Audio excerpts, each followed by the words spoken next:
How was your stay in Bucharest? It's your last day this time. Oh, it was busy. Yeah, it was busy, and I didn't even have time to walk around the city. So because it was never-ending interviews and signings, and also I keep my schedule doing other interviews on Zoom and Skype.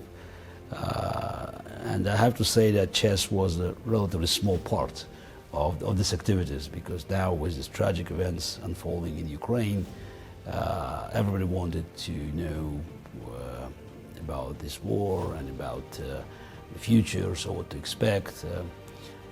So I believe it's my duty to inform people and just share my knowledge and my views on this. But there was also chess. Every day I showed up in the studio to share my opinion about the games, and I have to say that Bucharest Grandchester Classic Tournament proves again that chess in its old traditional form, now what we call long games, is still quite attractive, and it's very exciting, because it's not about the depths of the opening theory, but it's about the mood of the players. If they're willing to fight, they always find an opportunity. We are almost at the half of the competition. Do you think there is a favorite of what you saw or what you have time to see until now? Look, naturally, West Saw is playing better than others in this tournament. It doesn't mean that he has to win it, but you know, he's very solid, very determined, concentrated, and it's not accidental that he had these two wins. He beat Mamedyarov and Nepomniachtchi, and he was, I think, close even beating Caruana. So if we have to pick up one, that will be definitely Wesley Saw. Okay, and what about Bogdan Deac? Can we hope him growing even more? I don't know, going to top 10 maybe someday? Look, I don't know it's how far he can go, but he definitely makes progress, because you know we could see him now still being in a plus score and the plus territory, and it's again, it's not accidental. So he was lucky with Rapport. But I mean, he deserved, you know, being lucky, because he played well, and he was on defensive a couple of times, and he did well against top players. So judging, you know, from his performance last year and this year, you can see progress. So how far it goes, again, it remains to be seen. But he is definitely improving. You met a lot of media and politicians these days here in Romania. How was the vibe in this area? What do you think?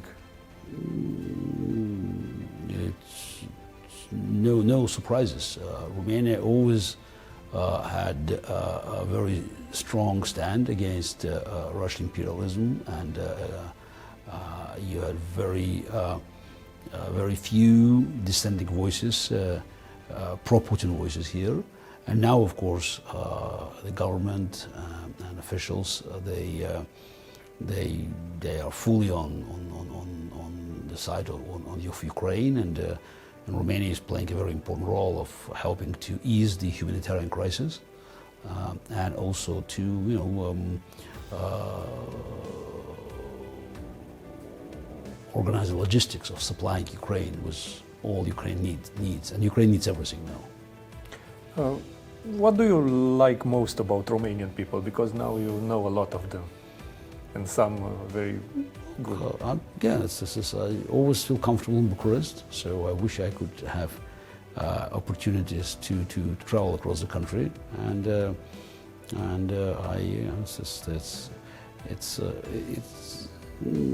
it's about feelings, and again, as I said, there are places where you immediately feel comfortable, and the places where you are not so comfortable. So in Bucharest, I'm very, very comfortable. So, and that's why I always happy thinking that I'll come back here next year.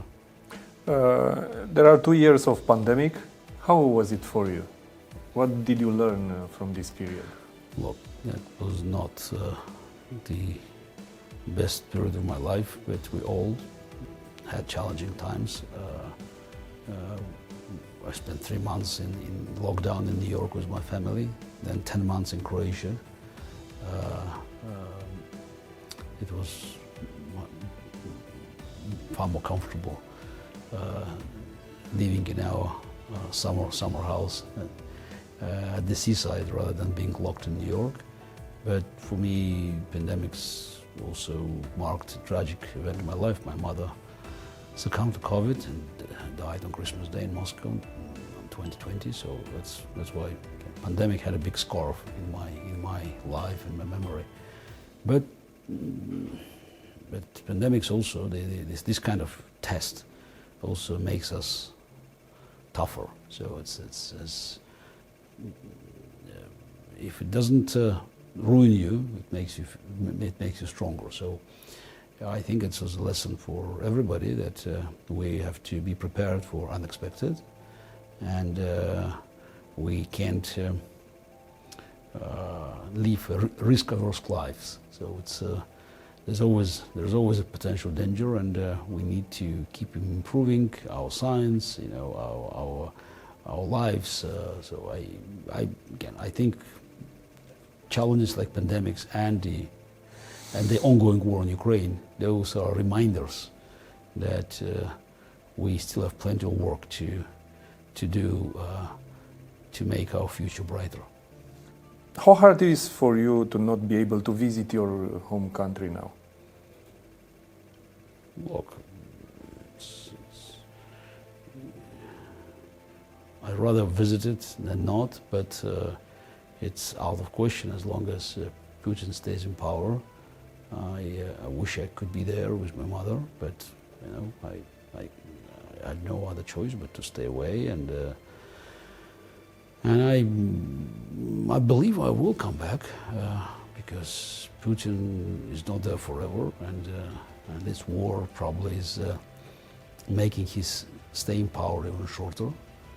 And I think I will come back to help my country to recover from the horrors of Putin's fascism. Let's wish that, yeah. There are exactly 25 years from the rematch with the Deep Blue. Yeah. It was in May. May 11, the end. Now, 25 years later, what do you think about that moment? It's a very important piece of chess history, also history of computer science. I had my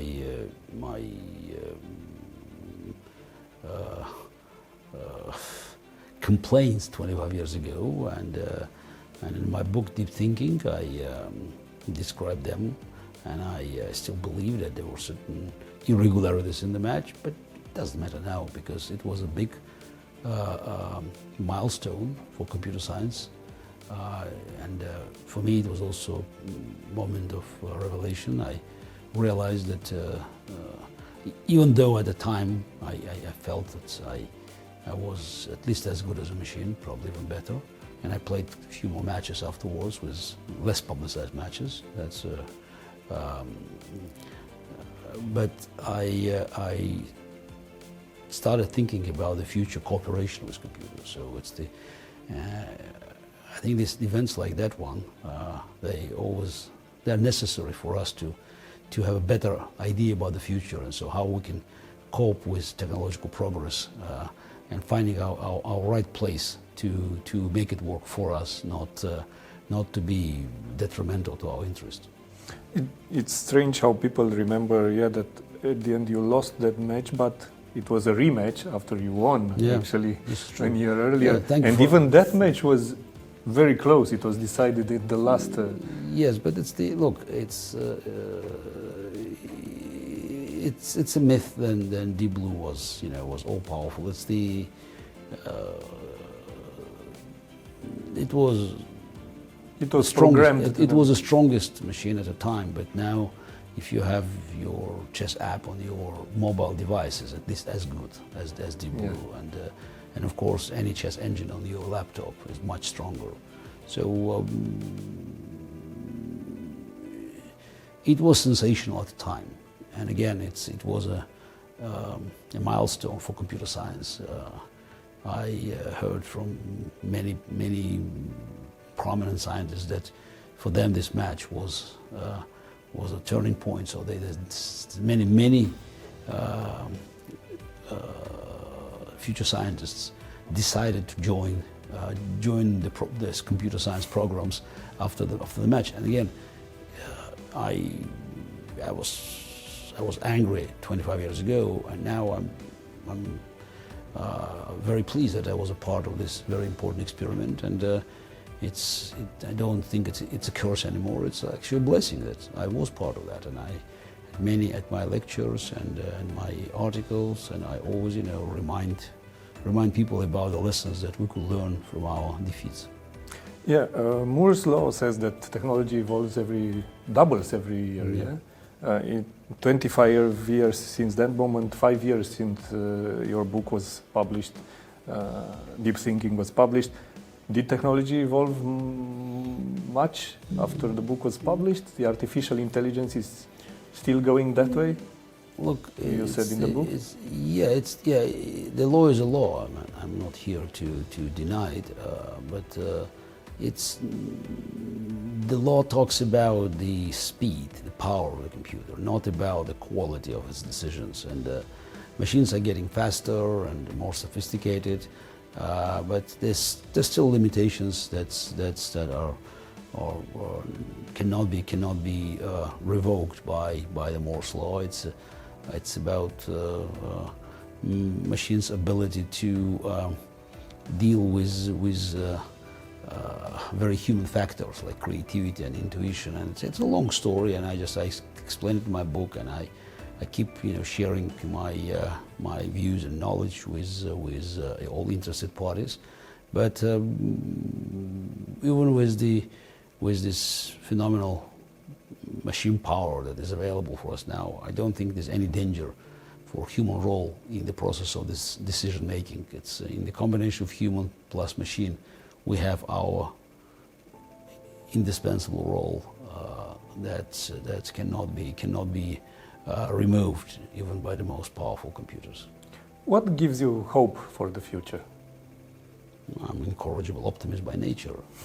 I believe that history, it's moving it's a one-way street. It's moving in one direction, but it's not not autobahn. It's a very bumpy road. You could have real just it's tough moments, but I think it's always very exciting thinking that what you can do to contribute for the good of humanity. And I always lived with a simple principle, thanks to my late mother, that it's about making a difference.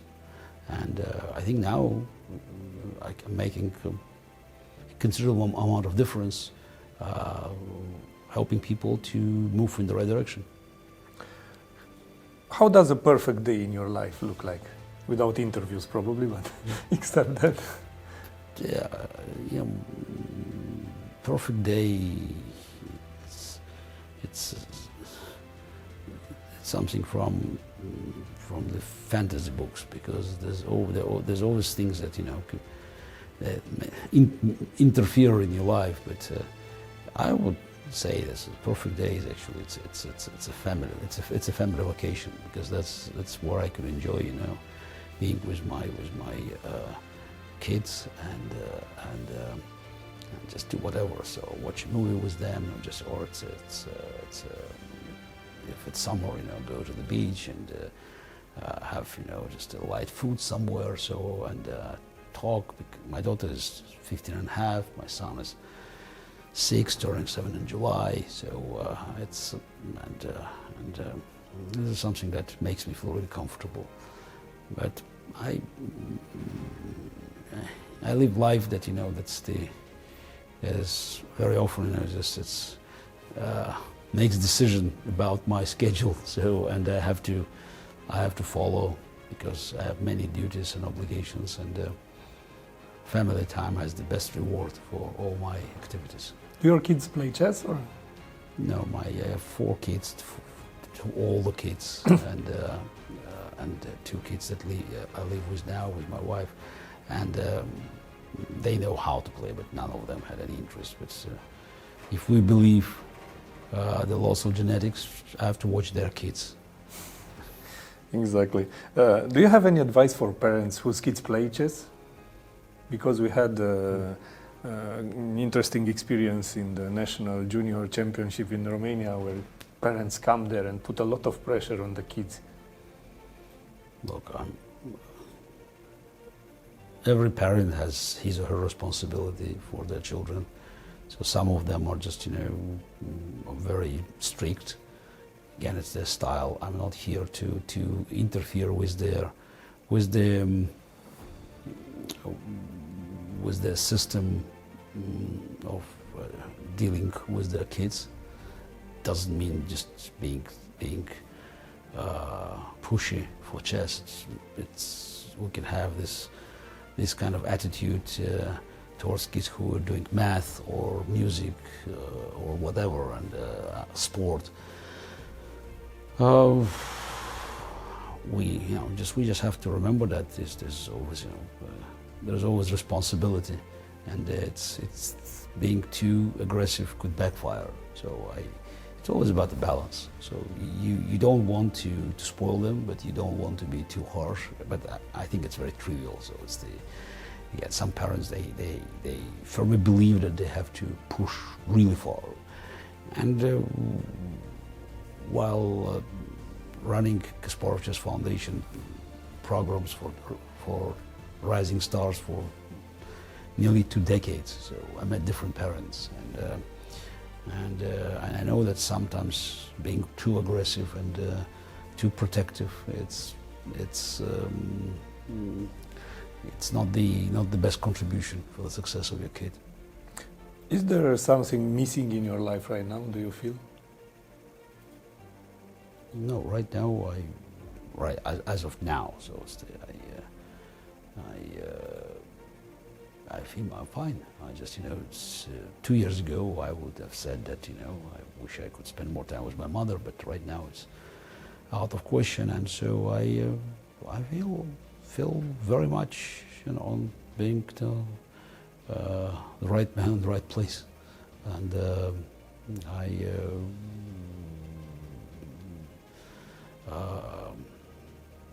feel that this is my life is full of action, and I'm still relevant even at the time where I'm approaching 60. What would you say is the best memory of your chess professional career? It was a long career. There were many great moments. So it's just naturally they are connected to the World Championship matches. 1985 victory, 1987 Sevilla also victory. I would probably stick to these 2 moments that were decisive games in the World Championship match. Where do you get your energy to keep going to tournaments, to all over the world? And I don't know. I do what I feel is right, and I think this energy just comes from my belief that making difference always keeps you in a good shape. So it's somehow the connection between your mental state and your body and your energy. Thank you very much. If you have a message, I don't know, for the organizers of this tournament to keep going, keep promoting chess. I don't think I need to convince organizers to continue, because they already have these plans, and I wish I could be visiting Romania for many years to come. And I have very strong feelings that Bucharest soon will become the chess capital of Europe, and I think that will be also a great contribution, not only to Romanian chess, but to Romania as a country. So it's always important to build something that is unique, and I think that we are facing history now here. With the transformation of the relatively unknown chess country into a powerhouse that will influence the development of chess in Europe and even in the world. What gives you hope in humanity in general, not only in Romania in chess? Again, I think we are here on this planet for a purpose, and I hate thinking that stupidity on one side and evil on the other side could stop us from fulfilling this purpose. Thank you very much. Thank you. And see you next year. Absolutely. For sure. Absolutely.